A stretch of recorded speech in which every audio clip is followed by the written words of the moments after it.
మనం ఒకప్పుడు ఎన్నో అవమానాలు బాధలు పడ్డాము. మనకు మాదిగాని చెప్పుకుంటే ఒక చిన్నతనం అనిపించి మనలో చిత్కరించి ఎన్నో విధాలుగా ఇబ్బందులు చేసినటువంటి ఈ యొక్క సమాజంలో బతికినవు.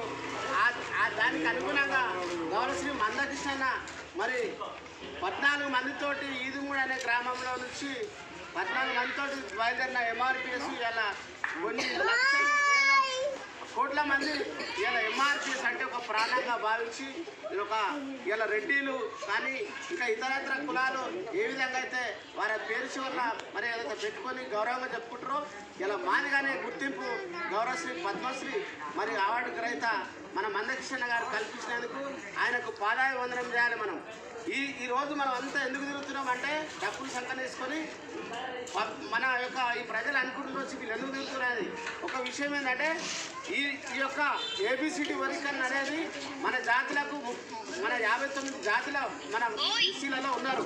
వారందరికీ కూడా స్టెప్ బై స్టెప్ మరి వారికి ఫలాలు అందుతలేవు. వారికి వారి పిల్లలకు కానీ మనం ఇప్పుడు 70 ఏళ్ళ సంది మన స్వతంత్రం సంది కూడా ఆ మాలలే అనుభవిస్తున్నారు. కాబట్టి ఇవన్నీ మీరు ఒక్కరే తినకూడదు.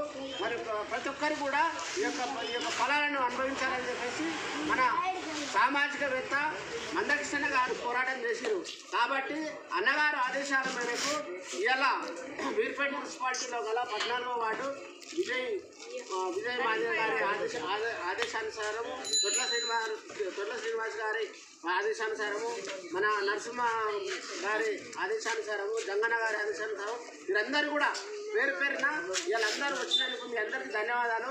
7వ తారీఖు మాత్రము మీరు ప్రతి ఒక్కరు కూడా డబ్బు సంకనేసుకొని మీరందరూ కూడా హైదరాబాద్ నడిబోటున వేదిక ట్యాంక్ మోడ్ దగ్గరికి ప్రతి ఒక్కరు కూడా మీరందరూ ఆ వేదిక అక్కడ ఉంటుంది. ప్రపంచవ్యాప్తంగా మన రోడ్డు చూస్తున్నారు మాదిగలు ఏం చేస్తారు అనేది. మీరందరూ కూడా దయచేసి ప్రతి ఒక్కరు కూడా బయలుదేరాలని వారందరికీ కూడా మరి విజ్ఞప్తి చేస్తూ జై మాదిగ, జై మందకృష్ణ మాదిగ.